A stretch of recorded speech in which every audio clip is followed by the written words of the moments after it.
हीर रांझा, हकीकत या फसाना। दोस्तों, पाकिस्तान और भारत में शायद ही कोई ऐसा शख्स हो जिसने हीर रांझा की मोहब्बत की दास्तान के बारे में ना सुना।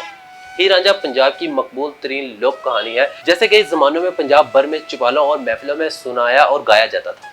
ये एक ऐसी इश्क कहानी है जिसमें हीर और रांझा दोनों दुश्मन की साजिश का शिकार होकर मौत को गले लगा लेते हैं। आज भी पाकिस्तान पंजाब के जिले जग में दरियाए चेनाब के किनारे हीर रांझा का मज़ार मौजूद है, जहां न सिर्फ पाकिस्तान बल्कि इंडिया से भी मोहब्बत करने वाले जोड़े आते हैं और बड़ी इक्कत से मिन्नतें मांगते हैं। हीर रांझा का किस्सा सबसे पहले मुगल बादशाह अकबर के दौर में जंग के एक शख्स दामोदास ने लिखा था, जिसे बाद में मशहूर पंजाबी शायर वारिस शाह ने हीर वारिस लिखकर शोहरत की बुलंदियों पर पहुंचाया। पंजाबी और उर्दू के अलावा बड़े सगीर में बोले जाने वाली तमाम ज़बानें में हीर और रांझा के इश्क की दास्तान बयान होते होते इंग्लैंड तक पहुंची और अंग्रेजी में भी इस पर बहुत कुछ लिखा गया। लेकिन दोस्तों, तरीके कई लोगों का सवाल उठता है कि हीर रांझा सच्ची कहानी है या फर्जी किस्सा। मैं हूं आपका मेजबान मियां अहमद और आप देख रहे हैं SNN डॉक्यूमेंट्री। दोस्तों, आज की इस वीडियो में हम हीर रांझा की असल कहानी तलाश करेंगे और इस हवाले से मौजूद 3 मुख्तलिफ रवायतें आपके सामने रखेंगे। यहाँ हम आपको बता देंगे हीर रांझा के बारे में जो मौजूद मुख्तलिफ कहानियों में जो बात कॉमन है वो ये है कि ये दोनों हकीकी किरदार थे। रांझा कौम का मर्द बख्शी नामी नौजवान सरगोदा के इलाके तख्त हजारा का रहने वाला था, जो जंग के गांव सियाल की एक लड़की इज्जत बीबी यानी हीर के इश्क में मुब्तला हो गया था। बल्कि ये कहना चाहिए कि दोनों ही एक दूसरे की इश्क में मुब्तला हो गए, लेकिन इस मोहब्बत का आखिर मौत पर हुआ। आए अब वीडियो के आगे बढ़ते हैं। हीर रांझा का मज़ार क्योंकि पंजाब के इलाके जंग में है और इसलिए हम इस सबसे पहले उन लोगों का बयान आपके सामने रखते हैं। एक रिपोर्ट के मुताबिक हीर रांझा के मज़ार के पास मुकामी लोगों का कहना है कि कई मुश्किलात के बाद जब हीर और रांझा का मिलना हुआ तो दुश्मनों ने इन्हें घेर लिया, लेकिन फिर ज़मीन फटी और हीर रांझा ज़मीन में समा गए, लेकिन हीर के दुपट्टे का पल्लू जमीन के बाहर रह गया। ये पहलो लोदी का जमाना था, जैसे ख्वाब में हीर के दुपट्टे का एक पल्लू जमीन से बाहर नजर आया, लेकिन इसने इस ख्वाब पर तवज्जो ना दी। लेकिन जब बहलो लोदी दरियाए चिनाब में कश्ती पर सफर कर रहा था तो इसकी कश्ती उस मुकाम पर आकर रुक गई, यानी जाम हो गई। चुनाचा बहलो को वो ख्वाब भी याद आया और उसने इस जगह पर ही रांझा का मज़ार तमीर करवाया। दोस्तों, आए अब हम आपके सामने हीर रांझा की दूसरी कहानी बयान करते हैं। बाद लोगों का कहना है कि जंग पर कई सदियों से सियाल खानदान की हुकूमत थी, जबकि नूर कबीला इनका सख्त मुखालिफ था।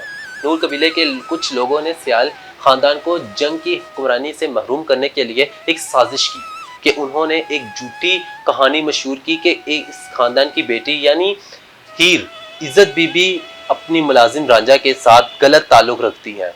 इस फर्सी कहानी को लेकर नूर कबीले के लोग हाकिम के पास आए और इसके कान बढ़े, लेकिन हाकिम हीर के वालिद चूचक सियाल और हीर को भी जानते थे, इसलिए उसने ये तोहमत लगाने पर नूर कबीले के लोगों को दरबार से निकाल दिया। दोस्तों, अब हम आपके सामने हीर रांझा की वो दास्तान रखते हैं जैसे पंजाब के सूफी शायर वारिस शाह ने हीर वारिस शाह की सूरत पर अमर बनाया था। उन्होंने सन 1766 में शोहरा आफाक इश्किया दास्तान हीर वारिस लिखकर, जिसमें हीर रांझा की मोहब्बत के साथ साथ पंजाब के रहन सहन और रेतो रिवाज का भी जिक्र किया था।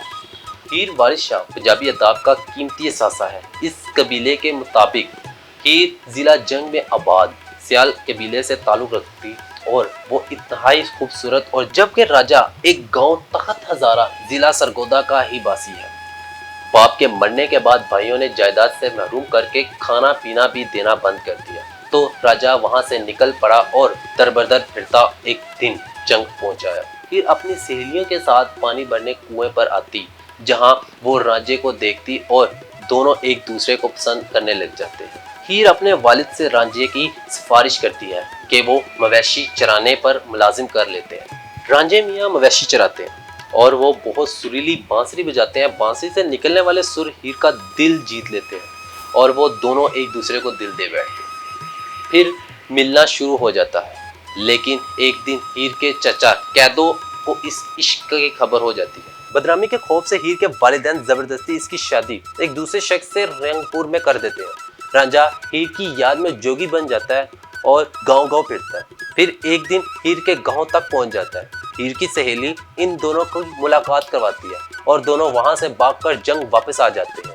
کچھ تکرار کے بعد ہیر کے والدین اپنی بیٹی کی شادی رانجھے سے کرنے پر راضی ہو جاتے ہیں، مگر ایک طرف ہیر کا حسد چاچا قید عین شادی کے دن زہریلے لڈو کھلا کر ہیر کا کام تمام کر دیتا ہے۔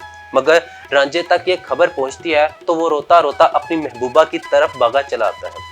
جب رانجھا ہیر کو مردہ دیکھتا ہے تو وہ دل برداشت ہو کر خود بھی زہریلا لڈو کھا کر خودکشی کر لیتا ہے، اور یوں اس عشق کی داستان کے دو لازوال کردار ہمیشہ کے لیے امر ہو جاتے ہیں۔ پاکستان اور بھارت میں ہیر رانجھا پر متعدد ڈرامے اور فلمیں بنی، جن میں سن 1970 پر بننے والی پاکستانی فلم ہیر رانجھا آج بھی سپر ہٹ ہے۔ اس فلم کی مرکزی کہانی سن 1776 میں سید باری شاہ کی لکھی لوک کہانی ہیر رانجھا سے ملی جلی تھی۔